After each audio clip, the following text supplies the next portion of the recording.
Hello friends, स्वागत है आप सभी का हमारे यूट्यूब चैनल आर के एस पी एन हब। तो फ्रेंड, जैसा कि हमने लास्ट वीडियो में जितने भी हमारे इंग्लिश लिटरेचर के जितने भी पीरियड्स हैं वो हमने देखे थे और उनके जो सब डिवीजन पीरियड्स हैं वो भी हमने देखे थे। तो हम पिछले वीडियो में मिडिल इंग्लिश तक जो इंग्लिश पीरियड का मिडिल इंग्लिश है उसमें जितने भी राइटर्स हैं इंपॉर्टेंट हैं और उनकी जो इम्पोर्टेंस जो सिग्निफिकेंस है उस पीरियड का वो हम देख चुके थे। तो आज की वीडियो में हम कवर करेंगे, कहाँ से कवर करेंगे, द चौसेरियन पीरियड 1340 टू 1400, ये वाला हम पीरियड कवर करेंगे।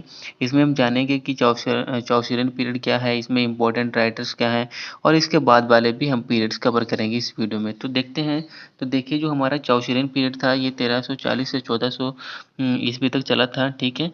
तो इसमें देखिए इंपॉर्टेंट पीरियड है ये हमारा। तो इसमें देखिए the period includes the greater part of the rain Edward second. तो इस पीरियड में सबसे इम्पोर्टेंट बात ये थी कि एडवर्ड थर्ड था, उसका यहाँ पर रेन चल रहा था, शासन था। And the long French was associated with his name, और इन्हीं के साथ यानी एडवर्ड थर्ड के साथ एक फ्रेंच वार जुड़ा हुआ था जो बहुत ही लंबे समय तक चला था। ठीक है। तो आप ये अगर पूछा जाए कि जो चौसरियन पीरियड है, चौसर किस एज से बिलोंग करते हैं, तो एडवर्ड थर्ड के पीरियड से बिलोंग करते हैं। ठीक है। नेक्स्ट देखिए, the accession of his grandson Richard second. अब यहाँ पर क्या होता है, यानी जो एडवर्ड थर्ड हैं, इनके जो ग्रैंडसन होता है रिचर्ड सेकेंड, उनका एसेशन होता है। ठीक है, यानी वो गद्दी पर बैठते हैं। आगे देखिए, नेक्स्ट कह रहा है द रिवोल्यूशन ऑफ 1399, यानी एक विद्रोह होता है, क्रांति होती है 1399 में।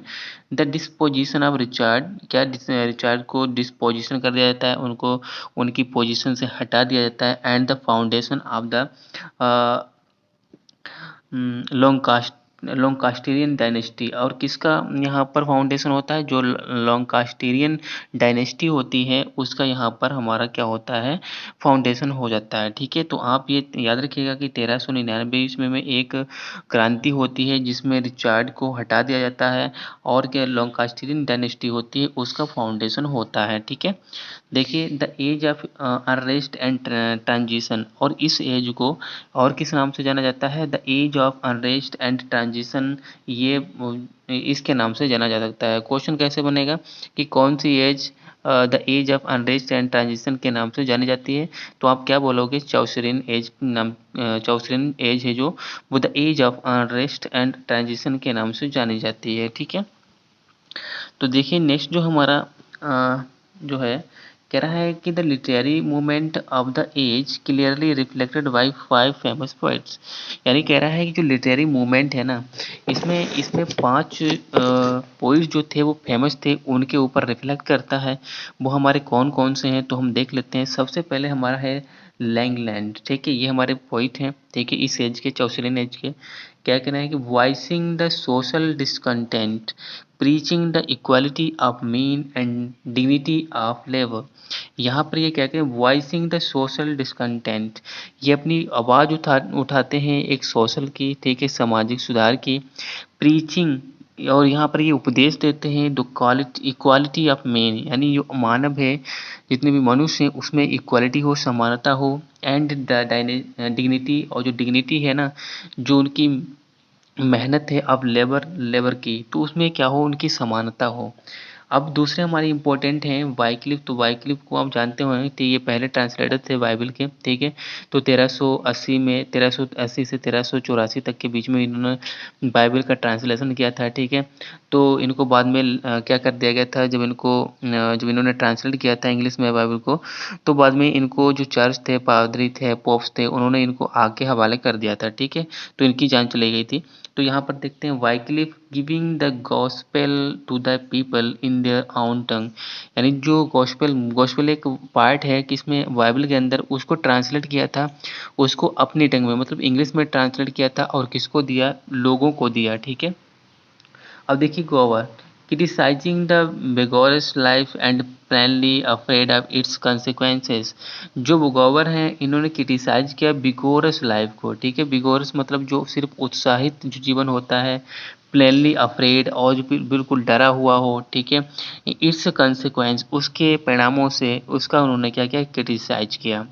देखिए, चौसर मेन हमारे हैं sharing in all the string life of the times. इन्होंने जो मजबूत लाइफ है, ठीक है, उसमें जितने संघर्ष होते हैं लाइफ में, वो सारे इन्होंने शेयर किए।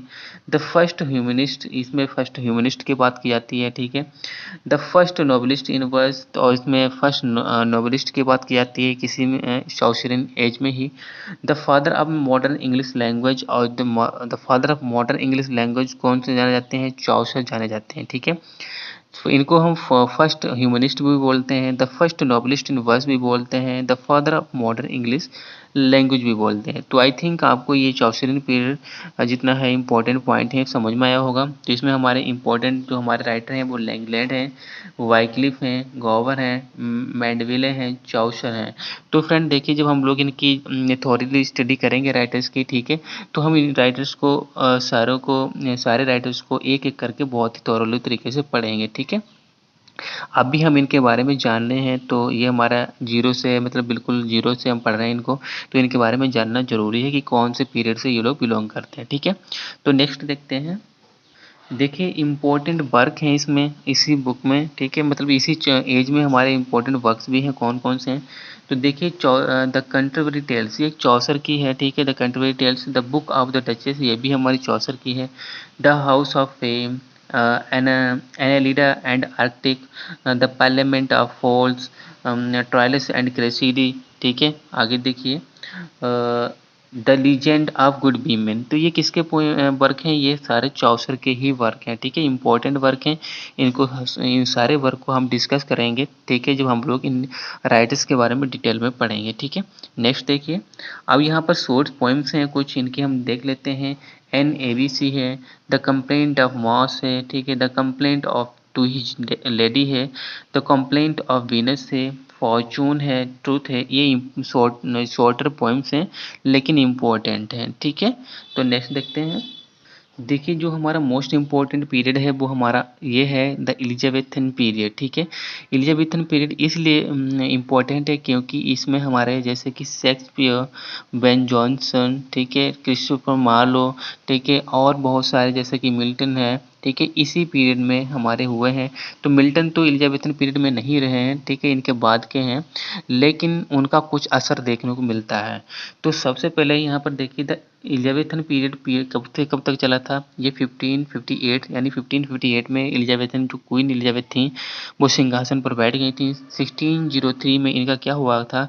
इनका डेथ हो गया था, और ये मतलब जो चार्ल्स जो सेकंड है, ठीक, चार्ल्स फर्स्ट हैं, वो सिंहासन पर बैठ गए थे, ठीक है। चार्ल्स सेकंड नहीं, ना तो चार्ल्स फर्स्ट थे, जेम्स फर्स्ट की बात करते हैं, सॉरी फ्रेंड। तो यहाँ पर देखिए इनकी डेथ के बाद कौन बैठा था? जेम्स फर्स्ट जो थे वो सिंहासन पर बैठ गए थे। तो बात कर लेते हैं इस एज को, किस इंपॉर्टेंस क्या है।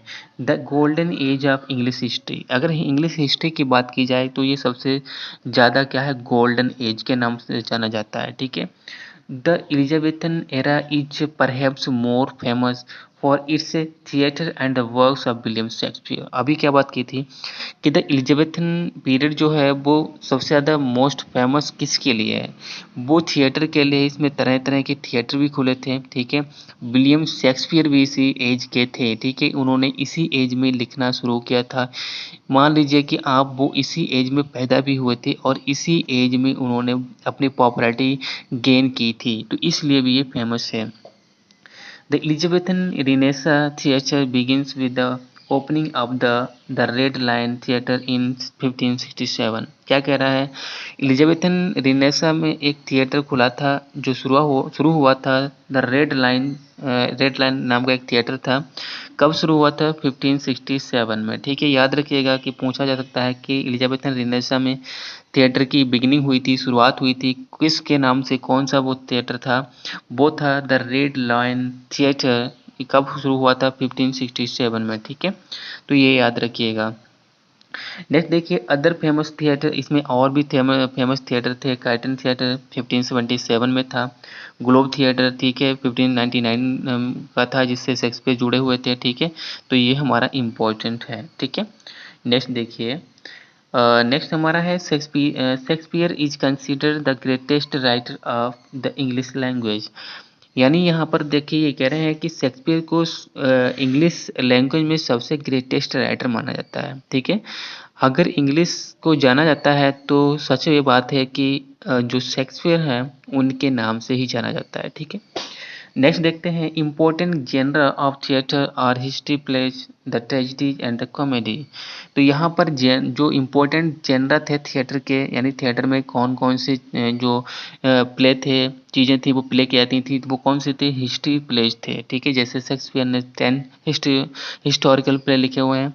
द ट्रेजिडी, उन्होंने ट्रेजिडी भी लिखी हुई है, एंड कॉमेडी, और उन्होंने कॉमेडी भी लिखी हुई है, ठीक है। तो यहाँ पर देखिए 10 हिस्ट्री प्ले लिखे हुए हैं, 10 इन्होंने ट्रेजिडी लिखी हुई है, लेकिन 17 उन्होंने कॉमेडी लिखी हुई है। किसने, विलियम शेक्सपियर ने, ठीक है, विलियम शेक्सपियर ने। तो इसीलिए ये इंपॉर्टेंट हमारे हो जाते हैं। तो आई थिंक आपको ये इलेवेंथ में हमने जो भी जाना है ये बहुत ही इंपॉर्टेंट है, और आपके एग्जाम में पॉइंट टू पॉइंट आने वाला है, ठीक है। इसी से एग्जाम में क्वेश्चन बनते हैं। नेक्स्ट देख लेते हैं। देखिए इसमें जो इम्पोर्टेंट राइटर हैं, हम शेक्सपियर को तो जान चुके हैं। देखिए एडमंड स्पेंसर 1552 1599, ठीक है, मोस्ट इम्पॉर्टेंट राइटर हैं, ठीक है, फेरी क्वीन के लिए जाने जाते हैं। तो ये एडमंड स्पेंसर थे, तो 1552 ईस्वी में, ये 1552 से 1599 तक इनका कार्य मतलब जीवन काल है, ठीक है। फिर देखिए the poet's poet and prince of poet called by Charles Lamb and Milton. तो यहाँ पर देखिए पोइट्स पोइट यानी एडमंड स्पेंसर को पोइट्स जाना जाता है, एंड प्रिंस ऑफ पोइट, और प्रिंस ऑफ पोइट के नाम से भी जाना जाता है। ये बात किसने बोला, ये बोला the called by Charles Lamb को द प्रिंस ऑफ एसे भी बोला जाता है, ठीक है। यानी चार्ल्स लैम और मिल्टन ने ये कहा था कि एडमंड स्पेंसर पोइट हैं और प्रिंस ऑफ पोइट हैं। पॉइंट जिसे जो है आपको नोट डाउन करना है, क्योंकि ये इंपॉर्टेंट है, एग्जाम में पूछा जाता है, ठीक है। Poet's poet and critic T S. Eliot, और इनको देखिए पोइट्स पोइट और क्रिटिक ये बात किसने बोली है, टी.एस. इलियट ने बोली है। किसके बारे में बोली, एडमंड स्पेंसर के बारे में बोली है, ठीक है। अब देख लेते हैं वर्क जो इनके हैं। द फेरी क्वीन है, सेफर्ड्स कैलेंडर है, ठीक है, प्रेथेलेमियन है, ठीक है, एपिथेलेमियन है। तो ये इंपॉर्टेंट हमारे वर्क्स हैं इनके। आगे देख लेते हैं। देखिए सर फिलिप सिडनी, ठीक है, इंपॉर्टेंट राइटर ये भी हमारे हैं। 1554 टू 1586 तक ये रहा इनका कार्यकाल, बहुत ज़्यादा दिनों तक नहीं जिए ये, ठीक है। तो फादर ऑफ इंग्लिश क्रिटिसिज्म, इनको फादर ऑफ इंग्लिश क्रिटिसिज्म के नाम से जाना जाता है, ठीक है। ही टूक a brilliant in the military literary Curtly life, ठीक है। तो इन्होंने क्या किया, एक ब्रिलियंट और मिलिट्री लिटरेरी कॉर्टली लाइफ जी, ठीक है। वर्क्स कौन से, एस्टोफेल एंड स्टेला इंपॉर्टेंट इनका वर्क है। आर्केडिया इंपॉर्टेंट इनका वर्क है। एपोलॉजी फॉर पोइट्री इंपॉर्टेंट इनका वर्क है, ठीक है। आई थिंक आपको एडमंड स्पेंसर और सर फिलिप सिडनी के समझ में आ गया होगा कि ये हमारे किस में है, ये हमारे एलिजाबेथन पीरियड में आते हैं, ठीक है। नेक्स्ट देखिएगा। देखिए अब जो हमारा नेक्स्ट इम्पोर्टेंट राइटर हैं वो हमारे हैं फ्रांसिस बेकन, ठीक है। फ्रांसिस बेकन को आप जानते होंगे, ये हमारे अपने एसेज के लिए प्रसिद्ध हैं, ठीक है, फेमस हैं। तो ये 1561 टू 1526 अच्छे जिए, ठीक है, इन्होंने अच्छा काम किया और लंबा जीवन भी जिया। तो ये फादर ऑफ इंग्लिश एसेज के नाम से जाना जाता है, ठीक है। फादर ऑफ इंग्लिश एसेज के नाम से किसे जाना जाता है, वो फ्रांसिस बेकन को जाना जाता है। Bacon's fame rest very largely on his essays. अगर बेकन्स की फेम की, अगर उनकी प्रसिद्धि की बात की जाए तो लार्जली तरीके से उनके एसेज में मिलती है। द अपोरिस्टिक स्टाइल के नाम से जाने जाते हैं, and epigrammatic brevity in his essays, और एपिग्रामेटिक ब्रेविटी मिलती है उनके एसे में, ठीक है। अपोरिस्टिक स्टाइल के अगर पूछा जाए कि कौन जाना जाता है तो वो फ्रांसिस बेकन जाने जाते हैं, ठीक है। नेक्स्ट देखिए the compact and condensed thought in his essays. यहाँ पर देखिए the compact and condensed thought, compact और कंडेंस्ड इन थॉट मिलेंगे, क्रिटिसिज्म के थॉट मिलेंगे इनके ही एसेज में, आर वेरी इंपॉर्टेंट, जो बहुत ही ज़्यादा इंपॉर्टेंट हैं, ठीक है। नेक्स्ट देखिए जो इनके वर्क्स हैं, कौन कौन से वर्क्स हैं। The history of Henry second, the history of Henry second इन्होंने ही लिखा है। द न्यू एटलांटिक्स, ये भी इन्होंने ही लिखा हुआ है, इनका इम्पोर्टेंट वर्क है। द एडवांसमेंट ऑफ लर्निंग, ये भी इनका वर्क है। एडवांसमेंट ऑफ लर्निंग ये मोस्ट इम्पोर्टेंट फ्रांसिस बेकन का वर्क है। अब देखिए बात करते हैं क्रिस्टोफर मार्लो को, ठीक है। क्रिस्टोफर मार्लो को मतलब ये भी कहा जाता है कि इन्होंने ही एक रास्ता बनाया था कि किसके लिए, विलियम शेक्सपियर के लिए, जिससे वो सरवाइव कर पाए और जिससे उनको एक फैमिली और इनके नक्शे कदम पर ही उन्होंने लिखा, तो जिससे वो प्रसिद्ध यानी वर्ल्ड फेमस राइटर बने, ठीक है। तो देखिए ये ड्रामेटिस्ट एंड पोइट भी हैं, ठीक है। ये क्या थे, ड्रामेटिस्ट एंड पोइट भी थे, ठीक है। वर्क्स इनके हैं जो डॉक्टर फास्टस हैं, ठीक है, इम्पोर्टेंट जो हमारा है, ठीक है। जो भी अगर जैसे कि एमजेपी रोहलखंड यूनिवर्सिटी है तो उसमें जो एमए का सिलेबस है, ठीक है, उसमें ये प्रीवियस ईयर में डॉक्टर फास्टर को दिया गया हुआ है, क्रिस्टोफर मार्लो को। तो ये बहुत ही अच्छा इनका ट्रेजेडी है, ठीक है। नेक्स्ट देखते हैं। देखिए जो हमारा यहाँ पर थोड़ा छूट गया था विलियम शेक्सपियर के जो हमारे इंपॉर्टेंट वर्क हैं वो हमने नहीं बता पाए थे, तो लेकिन यहाँ पर हम डिस्कस करते हैं कि देखिए जैसे कि 1564 और 1660, यानी अगर विलियम शेक्सपियर के जीवन काल की बात करें तो ये 1564 में पैदा हुए थे और 1660 में इनका क्या हो गया था, एक्सीडेंटली यानी अचानक ही इनका क्या हो गया था, डेथ हो गई थी। और उस वो कैसे हुई थी अभी तक किसी ने पता नहीं कर पाया, ठीक है। उस पर अलग अलग विचार आते हैं स्कॉलर्स के, ठीक है। तो देखते हैं the greatest poet and dramatist in English literature. तो ये ग्रेटेस्ट पोइट भी थे एंड ड्रामेटिस्ट भी थे इन इंग्लिश लिटरेचर में, प्लेराइट भी हैं, एक्टर भी हैं and share holder in an acting company. और ये शेयर होल्डर्स भी थे किसमें, एक्टिंग कंपनी मतलब ग्लोब थिएटर में ये शेयर होल्डर्स भी थे। He wrote 37 plays. इन्होंने कितने प्लेज लिखे, 37 प्लेज लिखे, 154 सोनेट्स और 154 सोनेट लिखे, 2 लॉन्ग नरेटिव पोएम्स और इन्होंने 2 लॉन्ग नरेटिव पोएम्स लिखी हैं, वीनस और कौन सी लिखी हैं, द रेप ऑफ ल्यूक्रेस, ठीक है। ये इन्होंने बहुत ही ज़्यादा लंबी पोएम लिखी हैं, 3 पोएम्स हैं, ठीक है। आगे देख लेते हैं इनके पोएम्स क्या हैं। द रेप ऑफ द ल्यूक्रेस से 1594 में आई थी, वीनस एंड एडोनिस से 1593 में आई थी, द पैशनेट पिलग्रिम से 1599 में आई थी। तो ये इंपॉर्टेंट इनके वर्क हैं, मतलब इन्होंने लॉन्ग नैरेटिव पोएम इन्होंने 3 लिखी हुई हैं, the rape of the Lucrece, Venus and Adonis and the passionate pilgrims, ठीक है। इंपॉर्टेंट ये पोएम है और हम लोग जब इनके बारे में डीपली तरीके से पढ़ेंगे तो इनको इम्पोर्टेंट जो वर्क्स हैं सभी को वन बाय वन पढ़ेंगे, ठीक है। अब ट्रेजेडीज की बात कर लेते, देखिए ये most important most famous world wide famous ये इनकी 4 ट्रेजेडी हैं। कौन कौन सी हैं, हैमलेट हैं, ओथेलो है, ठीक है, किंग लियर है एंड मैकबेथ है। तो आपको ये तो याद रखना है, ये तो बहुत ज़रूरी है इनको पढ़ना और इनसे ही क्वेश्चन ज़्यादा बनते हैं, ठीक है। नेक्स्ट देखिए।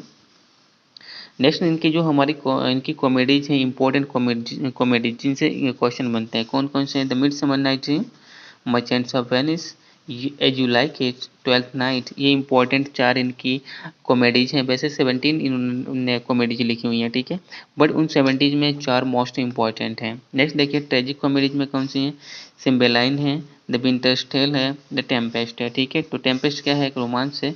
तो बाकी ये देखिए इनको रोमांस के रूप में भी हम श्रेणी में रख सकते हैं। तो ये द स्वान सॉन्ग है, स्वान सॉन्ग, ठीक है। स्वान सॉन्ग कौन, the last work of the last complete work of William Shakespeare the Tempest, ठीक है। तो ये हमारे इंपॉर्टेंट हैं। नेक्स्ट देखिए लास्ट प्ले इनका the Tempest and autobiographical play है। अभी मैंने आपको बताया तो इनका कैसा ये ऑटोबायोग्राफिकल प्ले है, ठीक है। नेक्स्ट देखते हैं। देखिए इसमें हमारा अब बात करते हैं कि यूनिवर्सिटी वीड्स कौन थे, ठीक है। ये भी हमारे एलिजाबेथन पीरियड से ही बिलोंग करते हैं। तो इसमें कौन क्या था, group of young dramatist associated with the Oxford and Cambridge. तो ये ग्रुप था जो किससे एसोसिएट करता था, कैम्ब्रिज एंड ऑक्सफोर्ड यूनिवर्सिटी से। They introduce the romantic drama into English theatre. और वो क्या, दे इंट्रोड्यूस रोमांटिक ड्रामा, इन्होंने क्या इंट्रोड्यूस किया है रोमांटिक ड्रामा को इंग्लिश थिएटर में। अब देखिए इनमें कौन कौन से थे, द यूनिवर्सिटी विड्स। तो यूनिवर्सिटी विड्स दो कॉलेज से पढ़े हुए थे, दो यूनिवर्सिटी के थे, एक कैम्ब्रिज के थे और एक किसके थे, एक ऑक्सफोर्ड के थे, ठीक है। और जिसमें एक थॉमस किड्स थे, वो किसी भी यूनिवर्सिटी से पढ़े हुए नहीं थे, लेकिन उनको तभी भी यूनिवर्सिटी विड्स के ग्रुप में रखा जाता है, माना जाता है कि उनके जो भी वर्क्स हैं उनका थोड़ा कुछ ना कुछ मतलब मिलता है, जैसा कि यूनिवर्सिटी विड्स पर के राइटर्स और पोइट्स ने लिखा है वैसा उन्होंने भी लिखा है, ठीक है। तो इसमें देख लेते हैं कौन कौन से थे। तो देखिए जॉर्ज पीलेज 1558 टू 1598, ठीक है। Robert Greens 1558 to 1592, Thomas Nashe 1567 to 1601, Thomas Lodge 1558 to 1625, Thomas Kyd's 1558 to 1594, John Lyly, ठीक है। Christopher Marlowe 1564 to 1593। तो ये हमारे यूनिवर्सिटी बिट्स हैं, ठीक है। वैसे तो ये 6 जो हैं वो यूनिवर्सिटी के पढ़े हुए थे, ठीक है। लेकिन जो थॉमस किट्स हैं ये यूनिवर्सिटी के बिट्स पढ़े हुए नहीं थे, फिर भी हम इनको यूनिवर्सिटी बिट्स में गिनते हैं, ठीक है। नेक्स्ट देख लेते हैं। तो फ्रेंड देखिए आज के वीडियो में इतना ही, क्योंकि अगर हम और भी वो चीज़ों को कवर करेंगे तो वीडियो काफ़ी लेंथी हो जाएगा। तो जैसे कि हमने चौसरिन एज से यूनिवर्सिटी बिट्स तक जितने भी राइटर्स हैं, इम्पोर्टेंट पीरियड्स हैं, उनको कवर किया है। नेक्स्ट हम कवर करेंगे कि आगे का जो हमारा रोमांटिक एज है, विक्टोरियन एज है, जैकोबियन एज है, इनको कवर करने वाले हैं। नेक्स्ट वीडियो में हम इनको इंशाल्लाह कवर करेंगे। तो फ्रेंड अगर आपको वीडियो अच्छा लगा हो तो आप वीडियो को लाइक ज़रूर करें। अपने फ्रेंड्स जो तैयारी कर रहे हैं, जिनको बिल्कुल जीरो से लिटरेचर पढ़ना है वो भी फ्री, तो उनको एक बार ये वीडियो ज़रूर शेयर करें जिससे उनकी भी मदद हो पाए। फिर मिलेंगे एक नेक्स्ट वीडियो में, नई वीडियो में, तब तक के लिए बाय।